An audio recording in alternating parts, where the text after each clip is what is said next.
Hi, this is Denise Miller. Before I show you a bit about the process that I do when verse mapping and how I incorporate it into my faith art, I'd like to show you a few things I use. First off are apps or sites I go to on my iPhone, iPad, or computer. I used to have a ton of research type books like concordances, but gave those away in one of my many moves. So I'm down to the bare minimum, which actually works perfect.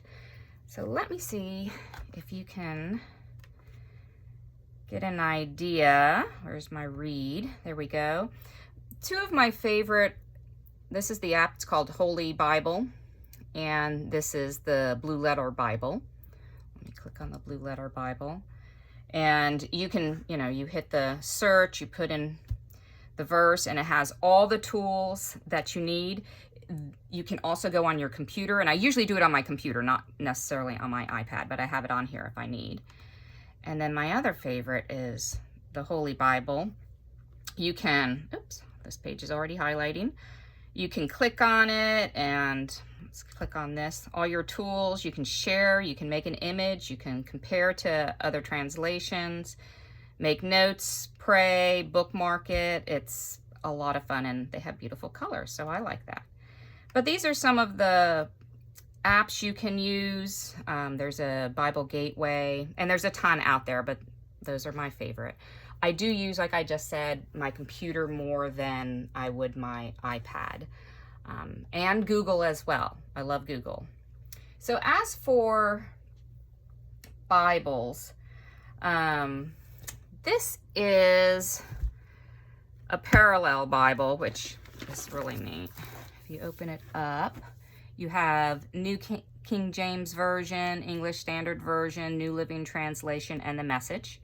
So if you are looking things up, which I will show you in a minute how I do mine, I love going into all three of these.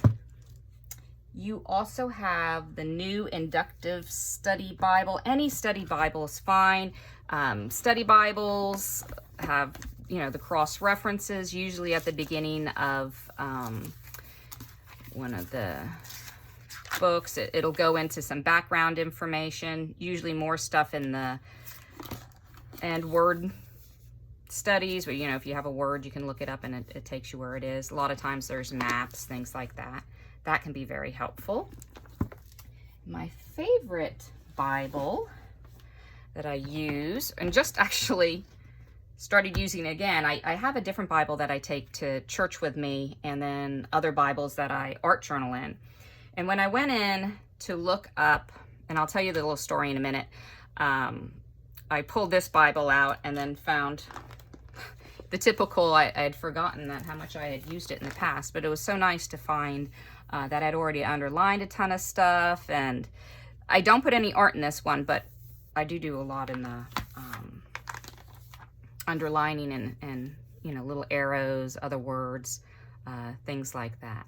So let me go back to my pages and kind of go through a little bit of verse mapping.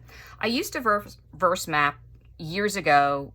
I was very right-brained, little squares, boxes. That was very important to me. I color-coded all of it, loved it, and then got away from it for many years. And when Karen Field brought it up in a Zoom meeting a couple months ago, I was like, I used to do that all the time. And started thinking about it and had a verse on my mind, and kind of went down a rabbit hole with that verse and had been having so much fun. Now I only have a few samples because I actually usually rip these up and put them in my artwork a lot. So, but let me go through. I am a, let's say, non-traditional or non-template, no method, but there is kind of a method to my madness. I like a blank sheet of paper. I usually write out, but sometimes I'll print off the computer the verse. And then wherever my brain takes me, which is always interesting, I start kind of going down that rabbit hole. I love to look up the words, what words pop out at me. Things that just, why am I looking up the verse in the first place? There might be something that I'm really working through. and praying about, and it seems to always come together no matter what I do. So first, write the verse, print it off, whichever. I put it in the middle of the page. I look at what words jump out to me. I start looking at other translations for these words.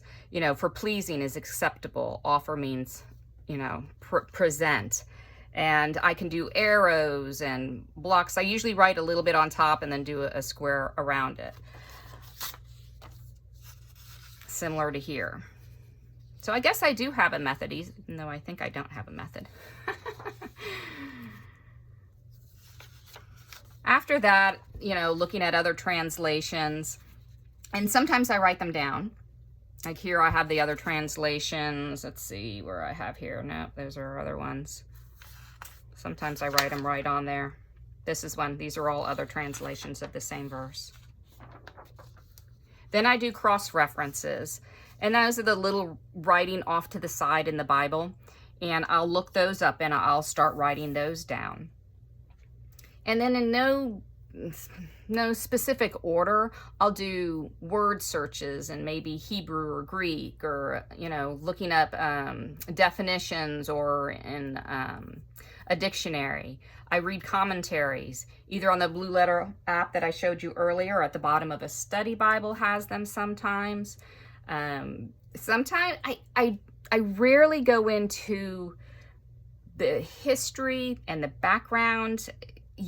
I use this for, I'm searching something out with God. He's impressing something on my heart, or I need to know what some words mean when I'm doing something, and I kind of jump into it that way. But more often than not, the coolest things happen. Like here is Psalm 25, 4 and 5. Don't even remember why that one popped in my head, why I thought, oh, gee, that's a nice verse.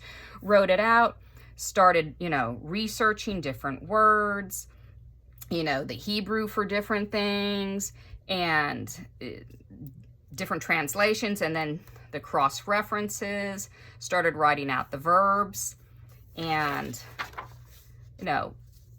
kind of really got into different things. And these are the words of the year that I do the last couple years. And I realized every cross-reference or thing I was reading touched every single one of my words. And I was like, oh, that is so neat.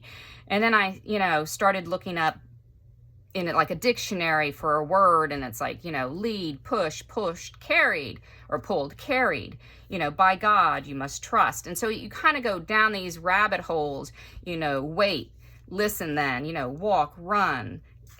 And before you know it, you're just like on fire, and you're so excited about everything that you're learning, and things like, it's just a neat time. It's a time where you're finding things out. And for me, I probably knew them already, but I had forgotten since my brain doesn't work as it used to.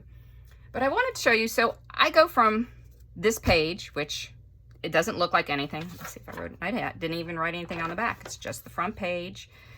This is Psalm 62, 5 through 8. I shall not be moved. And in the retreat, we've been talking about being movable. And in my other session, I talk about a willingness to be moved or carried. But there's also a time where you shouldn't be moved.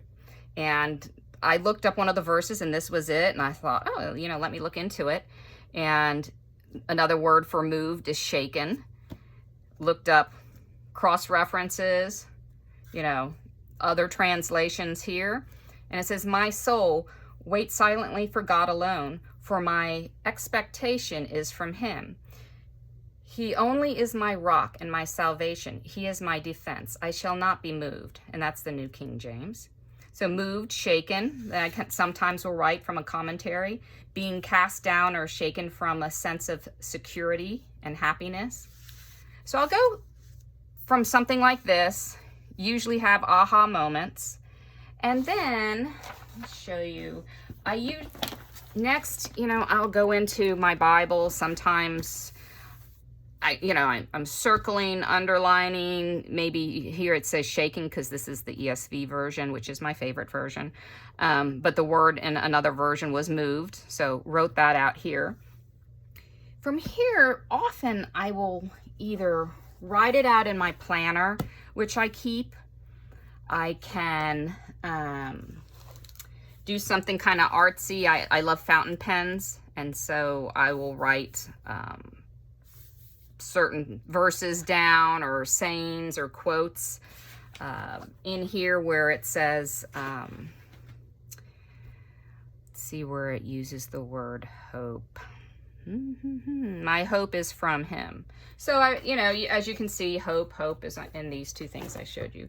Next, something that I often do, go into my art journaling Bible or my, trying to think of the word for it. It's not really an art journaling Bible, but it's I consider it like my art Bible, where I do art inside my Bible. And here I do, same verse, wrote out hope, and then painted with watercolor, show a little bit of it. I'll go that route. And then inevitably it ends up in what I actually love is my junk journals and art journals.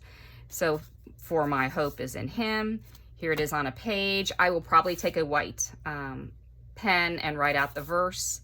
But that's how it kind of all incorporates. It starts on, for me, a simple piece of paper, writing something in the middle, see where God takes me with it and what I've learned, and then it kind of eases into one of my Bibles and then into my artwork.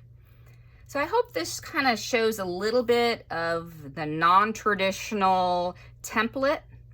As you can see, I scribble in, I misspell things, and it doesn't matter to me. This is just a time where I'm really listening to God, and I don't have to be precise.